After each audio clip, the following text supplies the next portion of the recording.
God said, "Let there be light in the expanse of the sky to separate the day from the night, and let them serve as signs to mark seasons and days and years. And let them be lights in the expanse of the sky to give light on the earth." And so it was. And it was so. God made two great lights, the greater light to govern the day and the lesser light to govern the night. He also made the stars.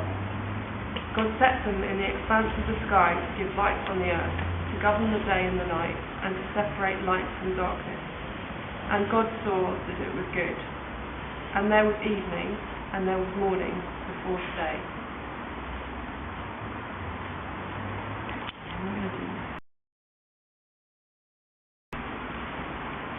So basically, I'm really fascinated by light, and I'm drawn to the light, which is life. And in Genesis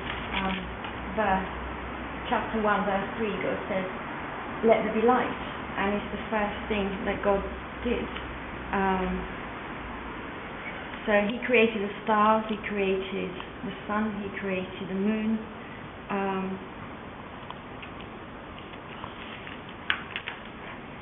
And what can appear just like a sketch to us, it's actually so much more. And if we know God, and if we know His power and the power of creation, we just understand how amazing these sketches are. Like the power of the sun. You know, the sun is life, is light. We cannot live without the sun. And the power of the moon, the power of the stars.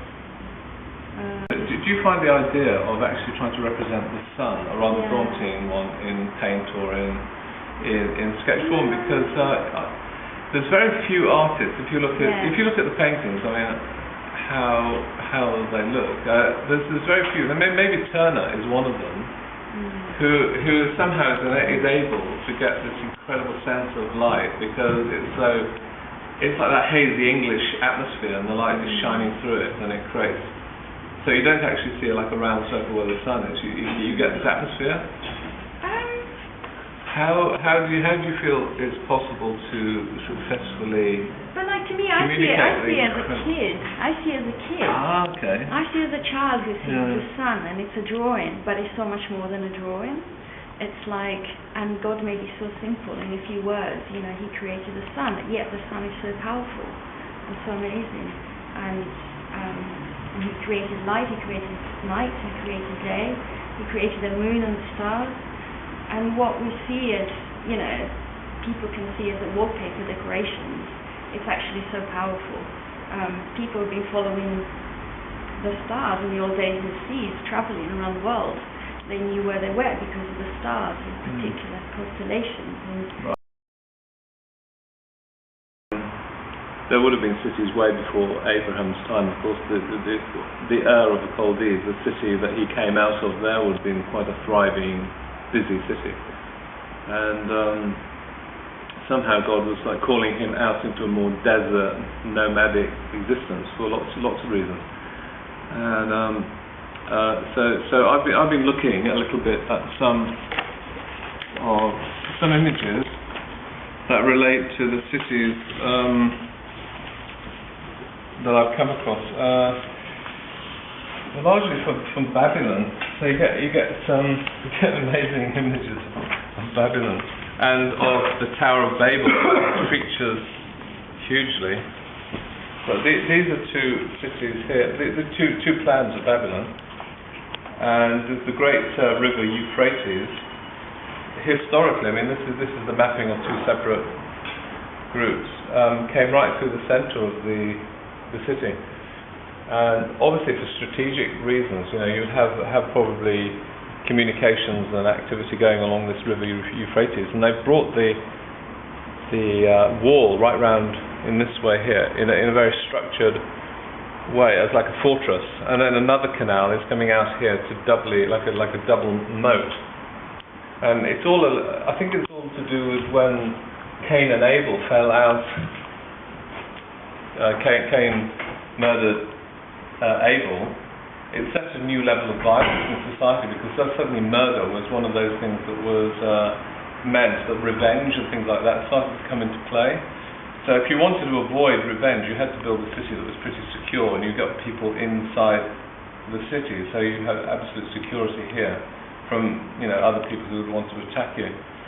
So I'm looking at how, in a sense, the city got off to a bad start in Genesis because it was actually in defiance of God's security. God was providing the Israelites or whoever was trusting in Him in tents or in wherever they moved, but suddenly the whole scene changes, and now it's very much about security and, in a way, aggression, because these are quite aggressive cities. And this is the Temple of Marduk, and this is a ziggurat just at this point here, and there's many images of ziggurats.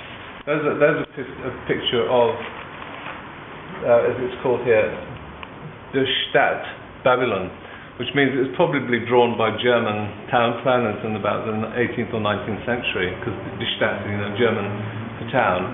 And that's their version, is the Euphrates River coming through the centre of this great city, and this ziggurat thing going up here, which probably, that may well have been what the Tower of Babel was all about when it was brought to a grinding halt, when God tried to confuse the languages, because man was sort of getting a bit of ahead of himself and saying things like, we're going to make a name for ourselves. It says in the verse in the Bible, as man said that we're going to make a name for ourselves, and God sort of put a stop to it. So there's a picture, famous picture, not quite sure who, a Northern European painter, where the Tower of Babel just comes to a grinding halt because of lack of communication. This is another one where I don't quite think this is quite so biblical, but there's actually a destruction of the Tower of Babel, and I don't think it says that in the Bible. It's actually this is more like Sodom and Gomorrah. God is just coming down and sort of killing off, the city and all of these people enraged. And I've got some pictures of that Sodom by a famous 19th century painter. This is Lot and his family escaping, and that looks like Lot's wife turned into a pillar of salt in the distance. And that's total destruction. That's like Haiti, but worse. That's just total devastation. So that the point is now, people can't quite tell whether there is any signs left of those cities at all, just on the edges of the Red Sea. And here's another more medieval picture of of Sodom and Gomorrah, the events that happened there. There's a rather interesting picture of a woman as a pillar of salt. And what's interesting to me in how this all works in Genesis is how, in a sense, the city is an aggressive kind of negative symbol, but as time goes through the whole Bible into the New Testament, it becomes a symbol of hope, because God changes it from negative to the vision of the future. So Abraham looked for a city whose builder and maker was God, and that was his vision. And in Revelation, it's a city, and if I'm not mistaken, the city that he talks about in Revelation has got a big river that runs right through the centre. So Babylon becomes Jerusalem, and I don't know whether that's, I just thought of that, but it's quite an interesting. I'm going to go back to Revelation and just see what it says about the new Jerusalem coming out from heaven, which is like this perfect, and all the good things about the city: community, communications, support, services, all of the quality of life, architecture, culture.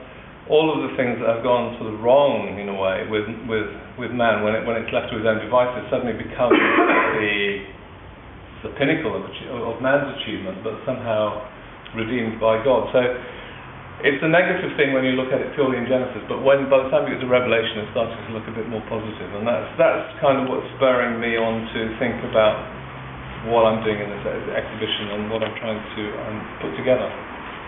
So I have got some idea to make the city in 3 dimensions, and then transform it from Babylon into Jerusalem.